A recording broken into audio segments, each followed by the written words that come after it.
I'm going to try to talk slow, which is hard because I'm just naturally caffeinated. So feel free to just put up your stop if you need me to just remember to go slow. So right now, scientists are debating whether a quarter, a third, or fully half of all mammals will be extinct by the year 2050. Some of them are debating whether the planet will be supporting life at all by the end of this century. What's not up for debate, not ever, is a culture that is so entitled it is turning the planet to dust. That dust is not hyperbole. The dust storms in China, the inevitable endpoint of agriculture, the dust storms are so bad that they are triggering asthma in children in Denver, Colorado. So here's the dust in China. Here it is traveling across the Pacific Ocean. And here it is landing in the mountains in Colorado.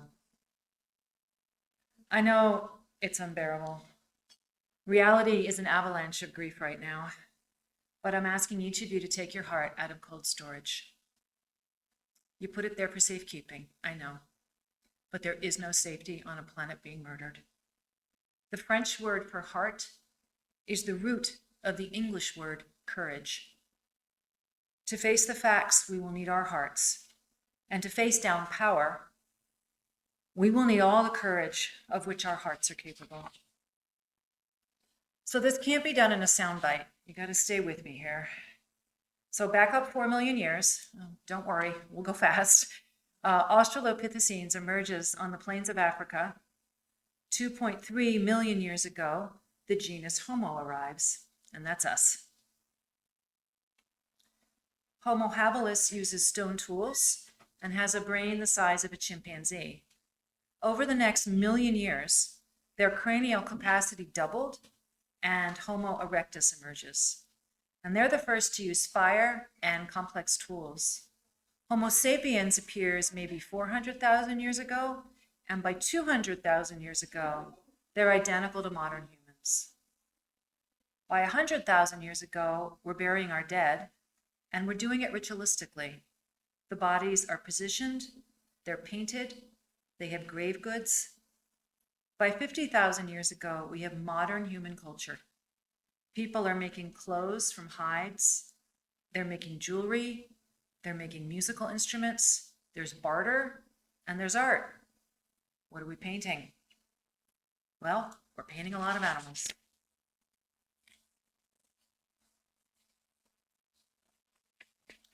Pablo Picasso went to Lascaux when it was open to the public. His comment after he emerged from the cave was, "We have invented nothing," meaning that whole sweep of Western art was nothing original. It was all there 20,000 years ago. And this is the second most common art project.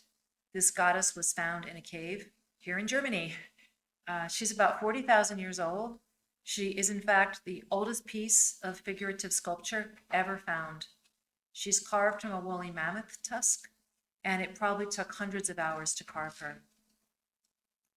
The oldest known musical instrument was found near her, and that's a flute carved from a vulture bone.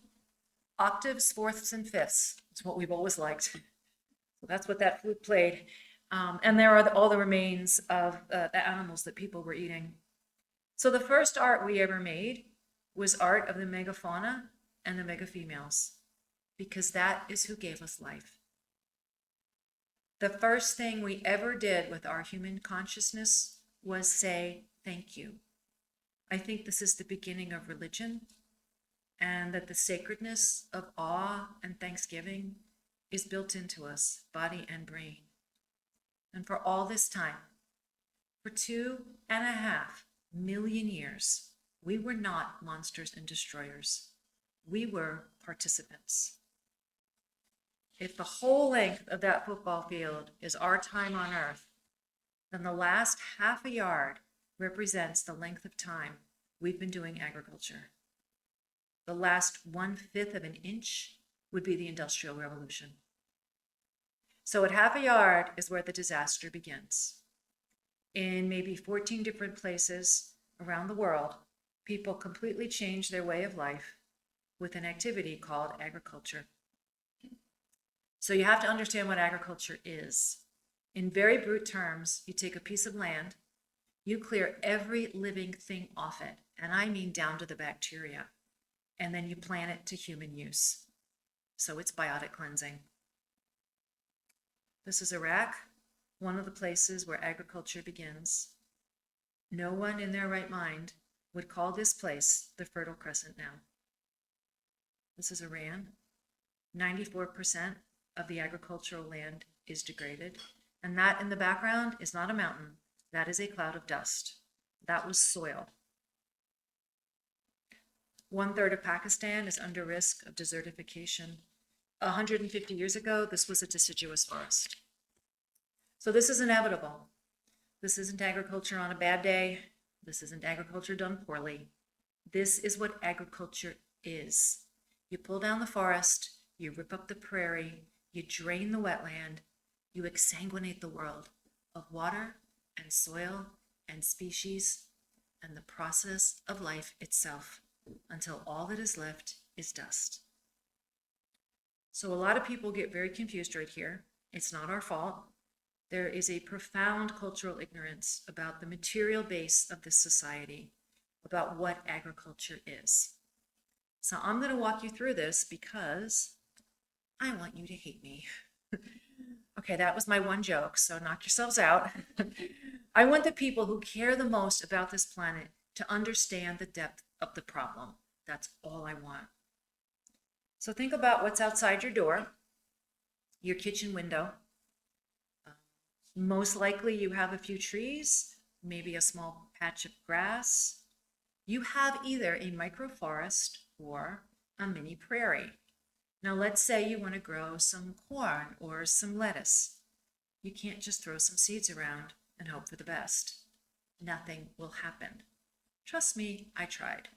Yes, the crazy runs deep.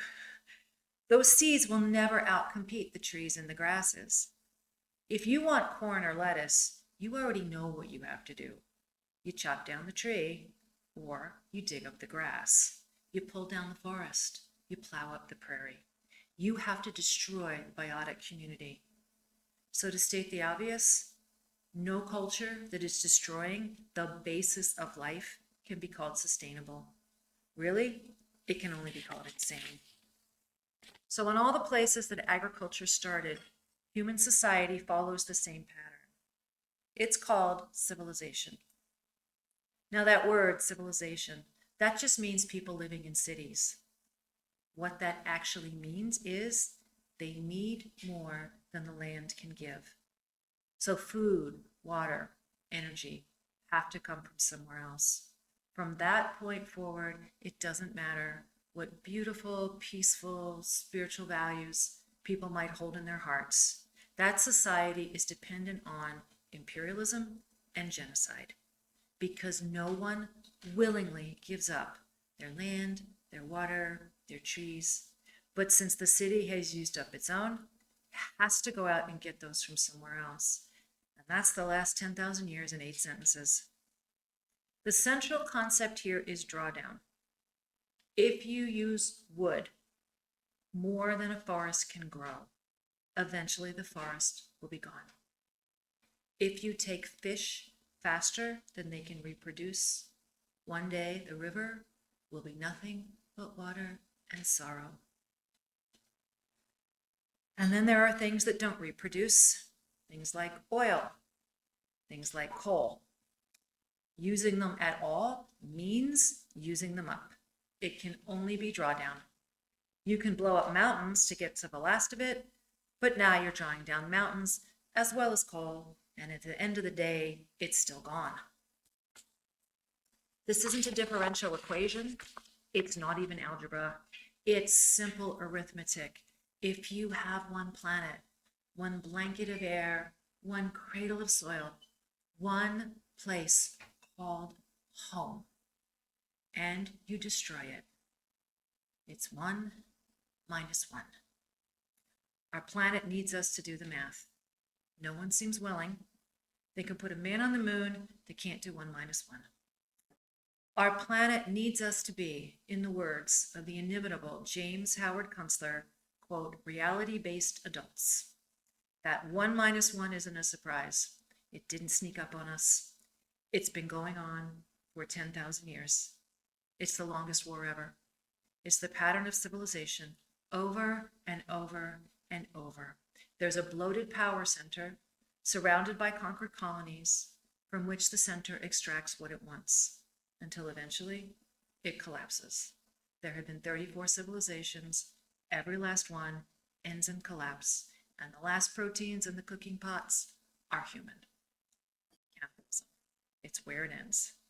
And that collapse takes between 800 and maybe 2,000 years until the soil gives out. Because the primary activity of civilization is agriculture. And agriculture is drawdown.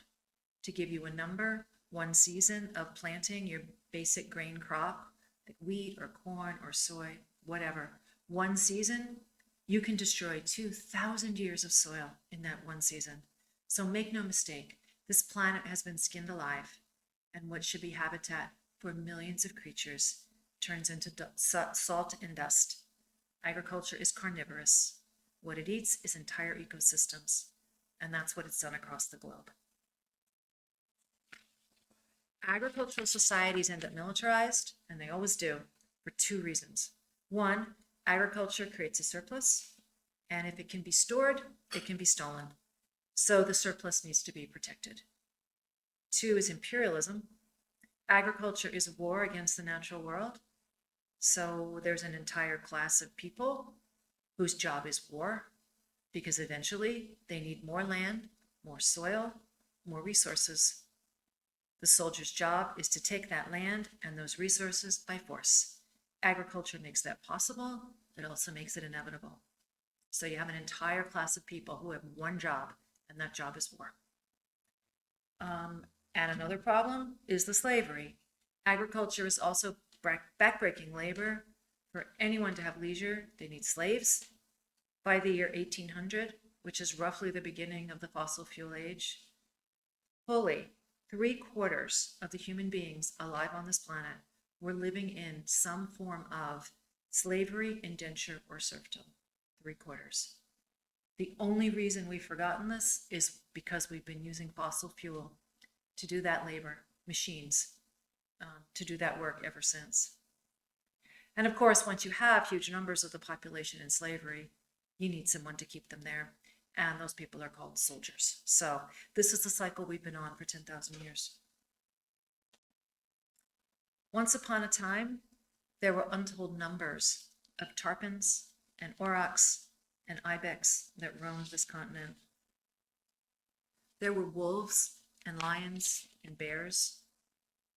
For 50,000 years, we said thank you. We knew to say thank you. Now only one major river is left free-flowing in Western Europe, and only one population of sturgeon still exists.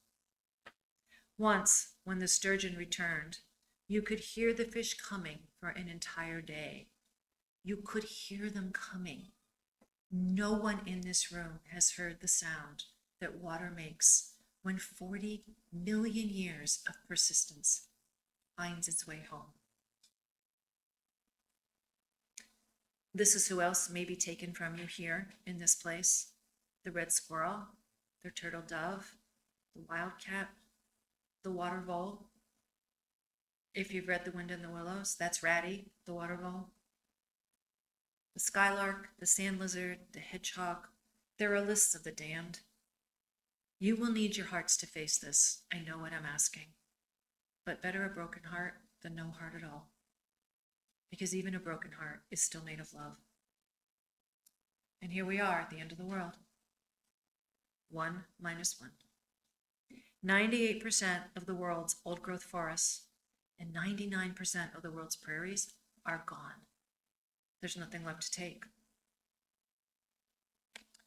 Lewis Mumford, probably the foremost critique of technology who's ever written. He understood that technologies create their own social institutions and the ideologies that defend them.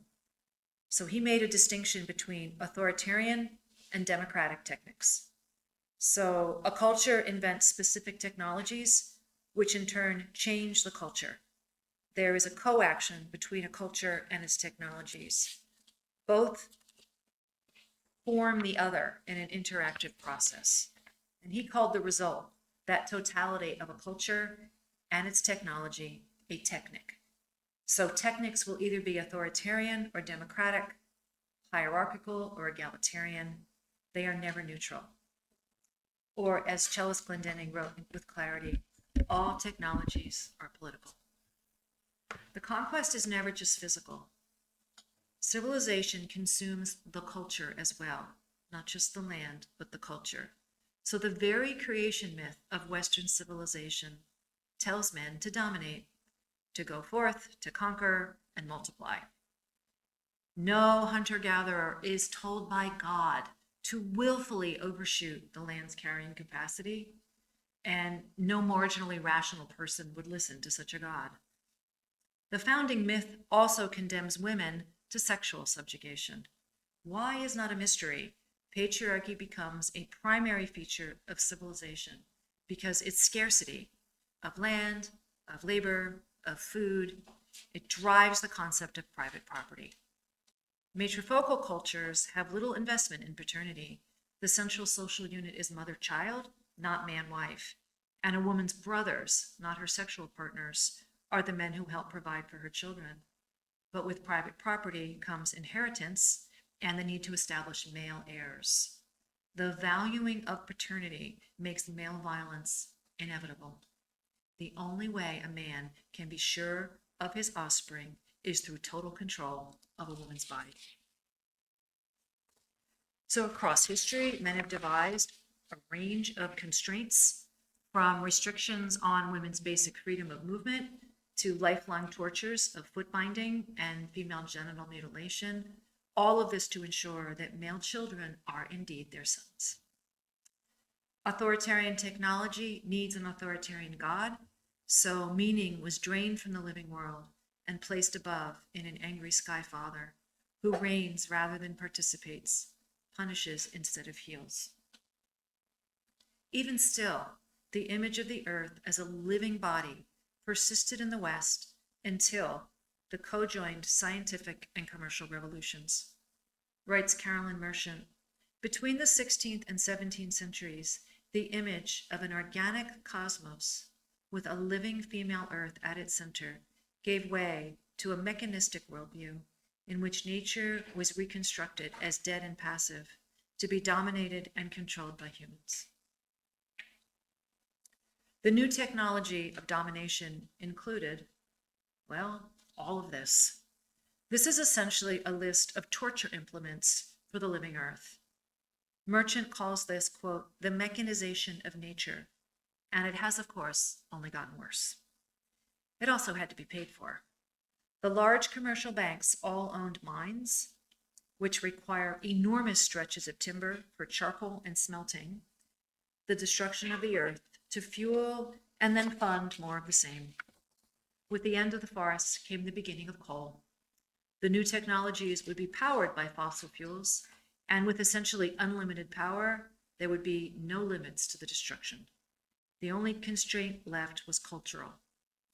But the concept of a living world would be finally severed on the dissection slab of mechanistic science. Francis Bacon is considered a founder of the scientific revolution. He argued that, quote, man may be regarded as the center of the world, but the whole world works together in the service of man. Plants and animals of all kinds are made to furnish him. All things seem to be going about man's business and not their own. Nature is the base material for men's actualization, and men should use her. The dominion granted by science would let men, quote, change, transmute, and fundamentally alter nature. He bluntly stated the goal of all authoritarian techniques, such a deep understanding of nature's secrets that men's power over her would be practically unlimited. Bacon's vision is now here. Industrial technology has emptied rivers, crushed mountains, and damaged the climate itself. Its power only limited because the planet has in fact turned out to be finite. Mumford describes how, quote, with the knitting together of a scientific ideology, authoritarian techniques found an instrument at hand that has now given it absolute command of physical energies of cosmic dimensions. He calls the result the mega machine, a seamless suite of centralized political and economic power, science, and technology, whose final goal is, quote, to displace life. It's created a world entirely of objects, mechanical instead of living, manufactured, not born, which Gerrymander calls the technosphere. And it's been measured. The technosphere, from skyscrapers to cell phones, weighs 30 trillion tons, which is 7 times more than the current mass of all living creatures. Or, as science writer Bob McDonald says, our technology is a superorganism that competes with the biosphere for resources and is winning that competition by taking over the surface of the planet. The critics become Cassandras. No one is listening. Mumford saw that the culture is, quote, in the grip of an irrational compulsion. It is irrational to bleed the life out of the only planet you have. But the compulsion has an inner coherence, the predictable consequences of the psychology required by the soldier rapists of patriarchy. Masculinity is constructed on what sociologists call a negative reference group. Quote, a group rejected by or in opposition to one's own group. It is, quote, the enemy or the negative group. It's the thing you don't want to be. For boys in patriarchal cultures, their first despised other is, of course, girls. The first rule of masculinity is that whatever he is, women are not. Once the psychological process is in place, the category female can be filled with any group that a hierarchical society needs subordinated. That need is endless when the culture is using up trees, soil, species, and slaves, but it's also endless when men's psychology is based on sadism. Psychiatrist Erich Fromm defines sadism as the passion to have absolute and unrestricted control over a living being. Or, as Derek Jensen describes with spare eloquence, for men in patriarchy, everything is violable and everything must be violated. A personality with an endless drive to prove itself against another, any other, creates a violation imperative. Men become real men by breaking boundaries, the sexual boundaries of women, the political boundaries of other peoples, the biological boundaries of living communities, the genetic boundaries of other species. So coming soon to a store near you, transgenic salmon, and of course, the physical boundaries of the atom itself. But the sadist is never satiated. There's always another wild being or self-willed creature, not, quote, in the service of men, who must be broken and brought to heel. The power of sex is ultimately defined as the power of conquest, wrote Andrea Dworkin, who well knew. Male supremacy eroticizes domination and subordination, inscribing synapses of sadism into the brain. Anything tied to sexual response will feel not just natural, but primal. Arousal lights up the limbic system, a part of the brain so ancient it's found in all vertebrates. It also shuts down parts of the frontal cortex, which is what heroin does. A surge of dopamine and endorphins produce euphoria, followed by oxytocin, which is the bonding hormone. Every area of the brain involved in sex is, quote, activated maximally. There is no stronger endogenous stimuli. That potent ecstasy should create deep and abiding intimacy. The process is there, built into us, body and brain, waiting to flower. That process has been hijacked, not just by patriarchy, but specifically by the pornography industry. The scale of the takeover is nearly inconceivable. Pornography sites get more traffic than Amazon, Netflix, Twitter, Instagram, Pinterest, and LinkedIn combined.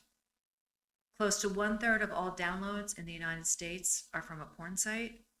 In 2019, uploads to Pornhub came to 12,500 gigabytes per minute. That's enough content to fill the memory of every single cell phone on the planet. That's every minute.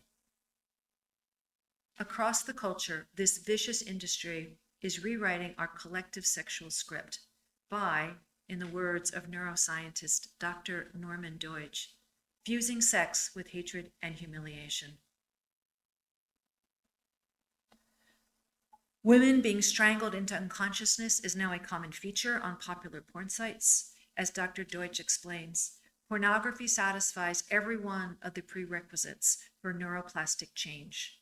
When pornographers boast that they are pushing the envelope by introducing new, harder themes, what they don't say is that they must, because their customers are building up a tolerance to the content. 46.9% of respondents stated they began using material that had previously disinterested or even disgusted them.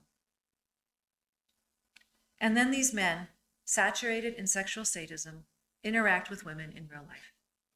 There's a surge in the so-called rough sex defense. To put it bluntly, men are strangling women to death for sexual pleasure and getting away with it.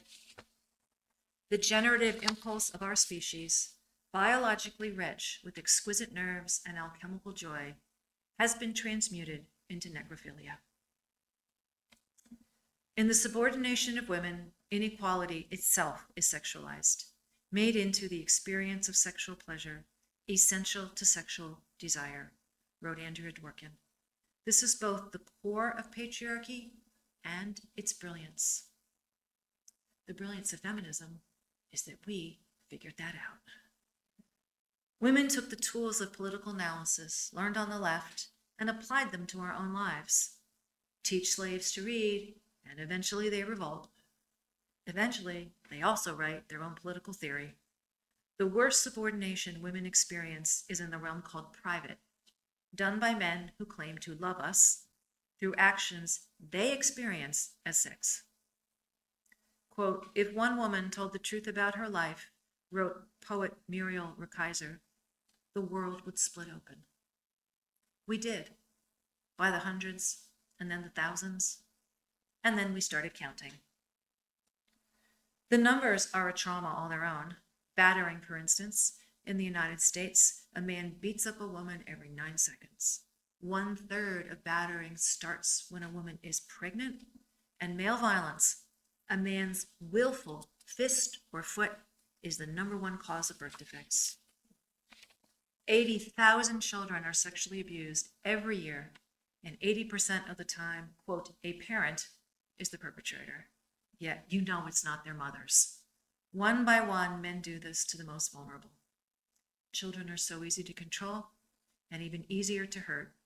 The small bones break, the fragile tissues tear, the fledgling self splinters from its only body. 80,000 times the world should stop spinning, and it doesn't, and I don't know why. Globally, there are 60 million child brides, 200 million survivors of genital mutilation, and 126 million girls aborted for being female. This is why we call it a war. If these numbers aren't just background noise, the inevitable, unremarkable actions of everyday men taking what is theirs, but actual crimes done to human beings.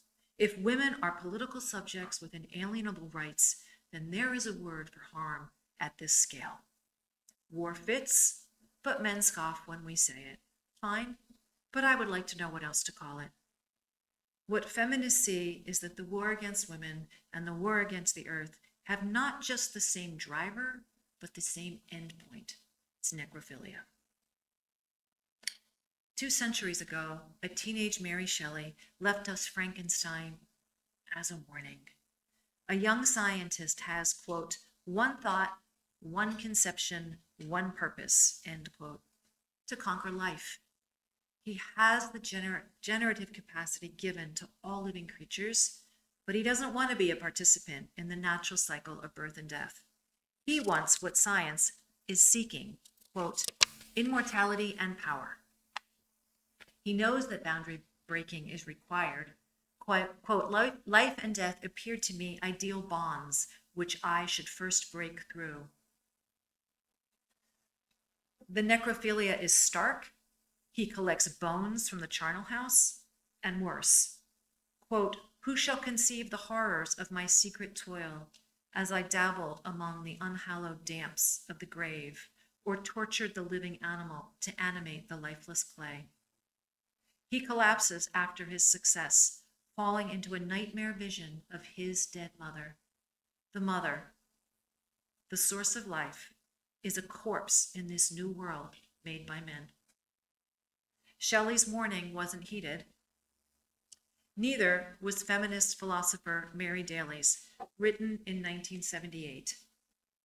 The Frankenstein phenomenon is omnipresent, not only in the religious myth, but in its offspring, phallocratic technology. The insane desire for power, the madness of boundary violation, is the mark of necrophiliacs who sense the lack of soul, spirit, life-loving principle within themselves, and therefore try to invade and kill off all spirit, substituting conglomerates of corpses. Transsexualism is an example of male surgical siring, which invades the female world with substitutes. Male-mothered genetic engineering is an attempt to, quote, create without women. The projected manufacture by men of artificial wombs, of cyborgs, which will be part flesh, part robot, of clones, all are manifestations of phallotechnic boundary violation. The pseudo-creative power of boundary violations is clearly an invasion of women's bodies, spirits, and all our kind, earth, air, fire, water. As the living world has been turned into the technosphere, so the human body is under the same assault. Guy Debord wrote presciently of the society of the spectacle, where, quote, being becomes having, and having is reduced to merely appearing. This is the reign of the image, made supreme by social media. We no longer are our bodies with their animal integrity, but wardens in a pornopticon, watching ourselves watch ourselves. To be seen is to be disciplined, but to be invisible is to die. The young are especially vulnerable. And of course, the young are especially being destroyed by the impossibility of this experience, and girls most of all. Quote, teen porn is, of course, one of the most common internet search terms globally, and girls have to live in the same world, both online and off, as the men who type it. And that transsexualism is now a driving narrative of disembodiment and dismemberment, with the medical procedures to match. Our bodies are now things that we have, things made up of other things, collections of replaceable parts. Breasts, vaginas, and penises can be bought, as can puberty, or so claim the modern day Dr. Frankensteins. In reality, the sexed body, like the prairies and the forests, like the planet itself, is a living process with its own self-willed integrity. The effects of puberty-blocking drugs are catastrophic on bones, brains, and sex hormones. The addition of wrong sex hormones damages the heart, liver, reproductive tract, and reduces lifespan. Perfectly healthy children are being turned into lifelong medical patients, permanently sterilized before their first kiss. A kiss they may never have, given that a sex drive is one main point of puberty. And the surgical simulacra of both male and female genitalia are human rights abuses that should be done to no one. This is a movement arguing for the destruction of the generative organs of children. The only word I have for this is necrophilia. The essential disembodiment of the internet is the dream of the necrophiliac, obsessed as they are with robots and machines. There are now men who want us to upload ourselves into the internet. Tech millionaire Martin Rothblatt is one of them. He also declares himself a woman. In reality, the name for his condition is autogynephilia. Autogynephilia is the term for the sexual fetish of men who are aroused by imagining they are women. AGPs are obsessed with an image of themselves, so it should come as no surprise that 57% present with a prior diagnosis of narcissistic personality disorder. Rothblatt wrote an entire book arguing that anything belonging to women, from words for our bodies to separate spaces for our safety, is a form of, quote, apartheid. So egregious is the harm to men like him. His life goal is, quote, to tear down walls and barriers that exist between the digital world and the biological existence, and doing so with the creation of a new species of robot. Note he made a robot to replicate his wife and gave it her name, Bina. This is where the Stepford Wives meets Silence of the Lambs. He also started a religion, Terrasim. In Truths of the Terrasim, his Bible, he outlines how nanobots will replace all life, humans will upload themselves into computers to live forever, and technology will take over the universe, becoming omniscient, omnipotent, and omnificent. He says point blank that he is creating God. At least Victor Frankenstein, in all his arrogance, was content to create a humanoid. Rothblatt intends to do away with biology entirely. This is narcissistic rage driving the disordered to his predictable endpoint, necrophilia. Enraged that he can never be a woman, which he must know beneath his dense layers of denial, he would destroy all life in revenge. And so the technosphere will end at the necrosphere. This is what feminists know. The male erotic trinity, sex, violence, and death, reigns supreme. Andrea Dworkin tried to show the world what she had learned through the childhood molestation, the battering, and all the rapes. Men tell us who they are. Believe them. When bison are under assault, they pack into a tight circle. Protected at the center are their mothers and babies. Next are the older calves, weaned and vulnerable. A defensive ring of cows without young comes next. And finally, facing out, stand the bulls. We are under attack. Every last creature is under threat. He has leveled mountains. Believe him when he tells you who he is. But if we all make that tight circle, mothers and babies of every species at the center, protected until the last, and plant our feet firmly on our still living earth, we can face him down. He has the rancid thrills of sadism and the sterile dreams of machines. We have love and the miracle of our animal bodies and the stalwart light of every dog. Don't let